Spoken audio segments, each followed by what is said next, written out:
to share something with you that might put me in a very negative light. Yeah. Relationships are not my forte. See if someone grabbed up my wife or something completely different ballgame. I'll walk away from here, and this has been like a therapy session.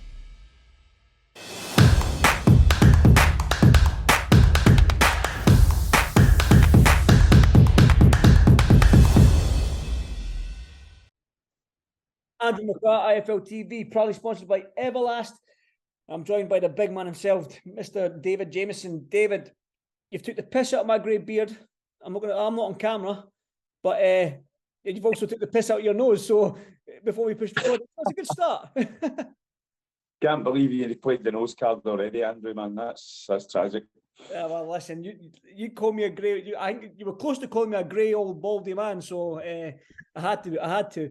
Yeah, the reason why I got you on, mate, is because I've spoke to you about maybe 4 times or 5 times since the start of the year. Now, you've had fights beginning of the year. You've had a fight because you got bit by a dog and your hand was injured for a bit. We were kept on talking about how your opportunity is going to come. You've got the IBO Intercontinental, and these big fights are going to come, and so on and so on. Mm-hmm. Well, it's came. You've got 10 days' notice. It's Mikael Lawal. Man, was that an easy decision to make to fight Mikael Lawal for that British title?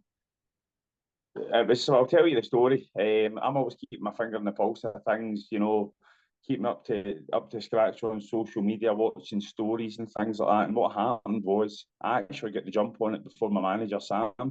I saw Mikael Lawal had posted something with regards to Dion Juma obviously pulling out on his story.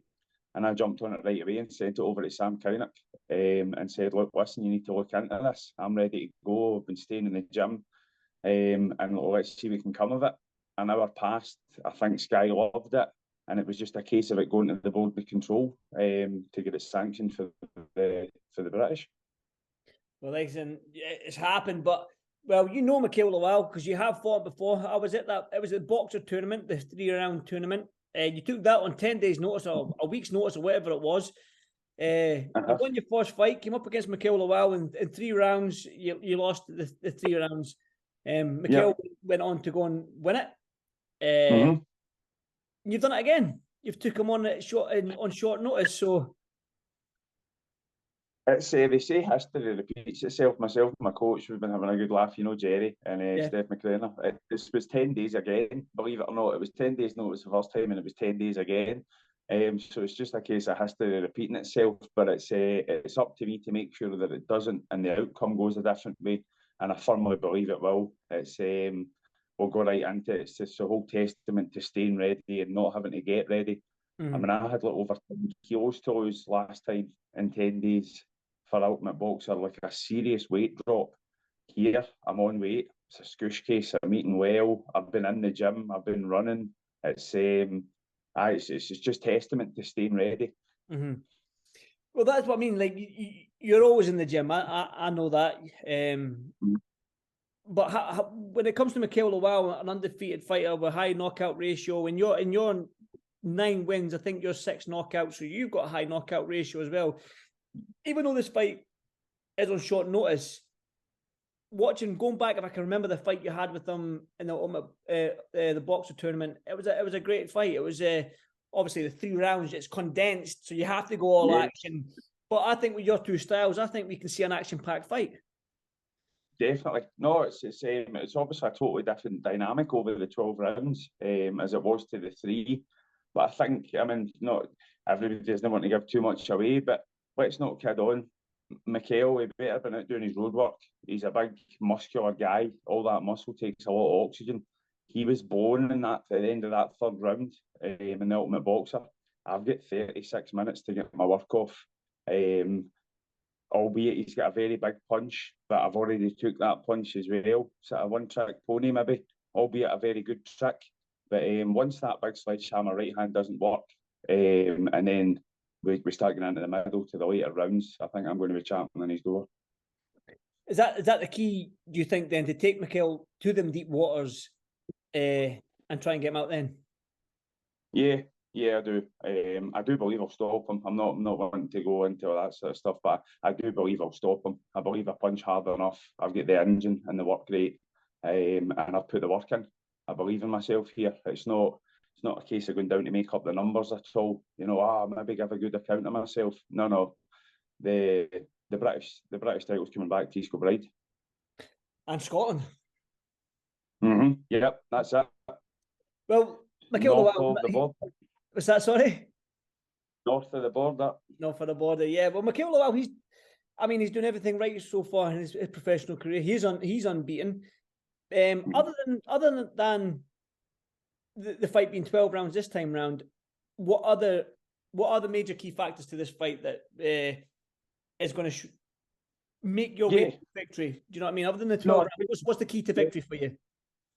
It's a good question. I think it comes down to very much the fact, I think that fight was 4 years ago. Mikael Lawal has definitely improved over those last few years. He's definitely got better. Whereas myself, I believe, is a totally different animal. I'm living a totally different life. As I said about the testament to staying ready and not having to get ready, I'm vastly improved a fighter.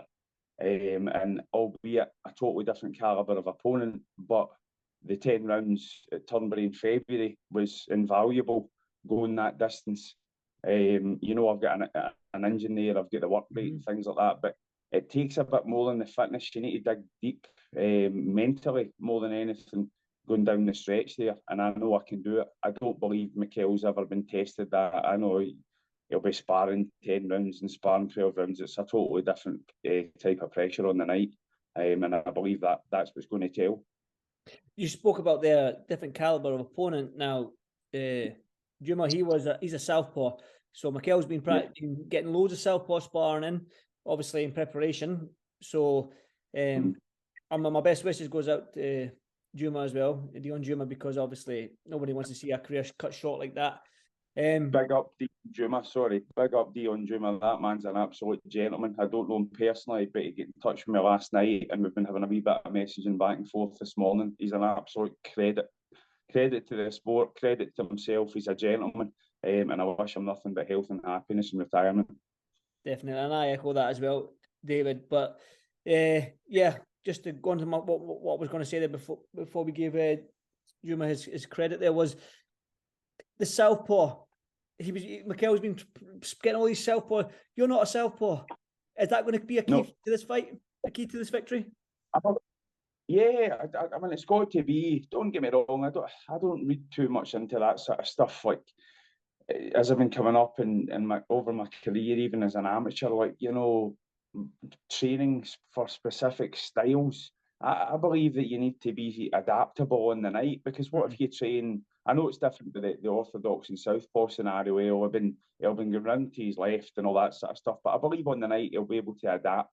I just think it's a fitness thing. It's a whole different. It's a pressure. It's not going to be the angles and him going round to his left. He'll adapt. He's boxed orthodox all his career, so he should be able to adapt back, you would say. Yeah. Winning this British title, then, it's going to put you at the top of well, not the top, but you'll be up there and amongst guys like Okole, Bill Smith, Riakpo, Chamberlain, Massey, Lawal. Believe it or not, I don't know who else is in front of you, but there's a lot of guys up there that are ahead of you in the rankings just now. But you're going to have a little carrot, a little piece of the puzzle to dangle in front of them and say, "Let's fight, boys."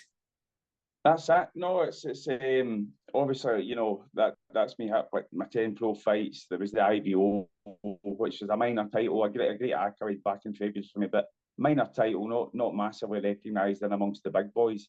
But this will really be my statement coming out fight, won't it? This will be on the big stage Sunday afternoon on Sky Sports.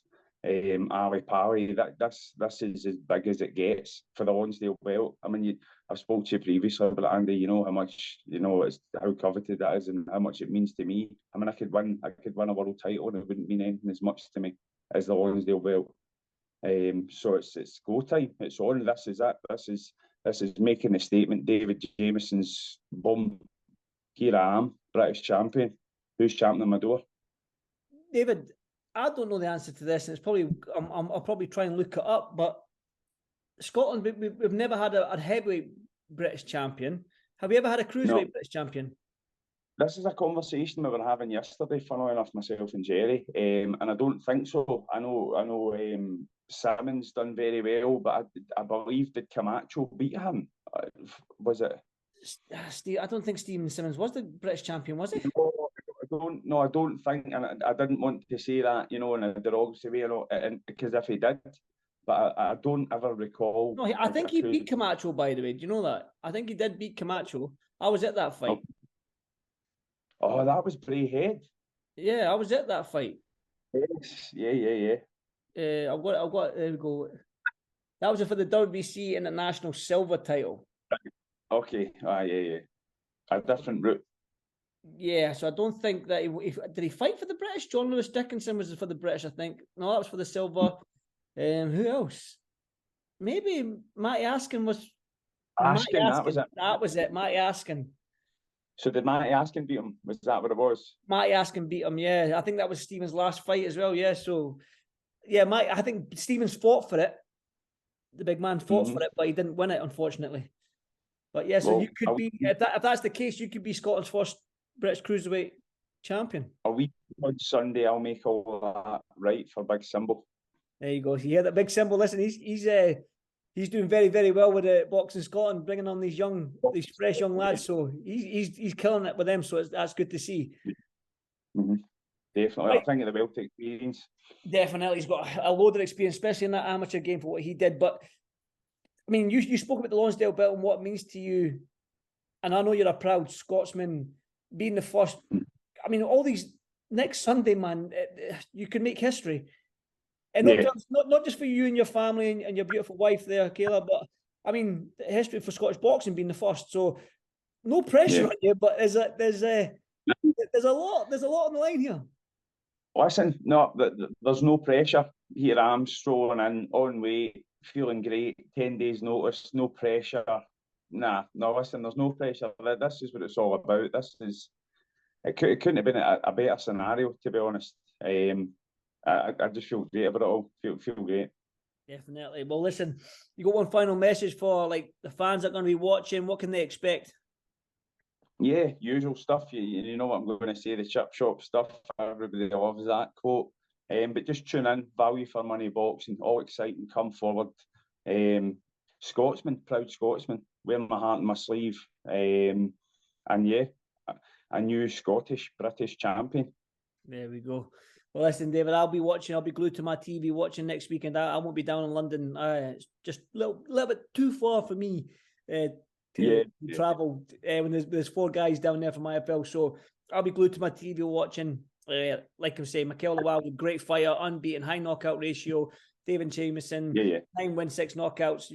That loss against Mikael Lawal. So there's a little history between the two of you as well. So, exactly. So it's going to be. It's the Coronation Street stuff, isn't it? There's a story there. It's the Coronation storyline. That's what we want, the storyline. So tune in and listen, big man. If I don't speak to you beforehand, good luck. I'll definitely speak to you after. Definitely. Brilliant, Andy. Thanks for your time, mate. Cheers, David, man. Thank you. Yes.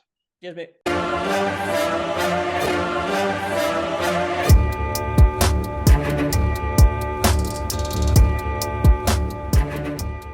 I'm going to share something with you that might put me in a very negative light, yeah. Relationships are not my forte. See if someone grabbed up my wife or something, completely different ballgame. I'll walk away from it, and this has been like a therapy session.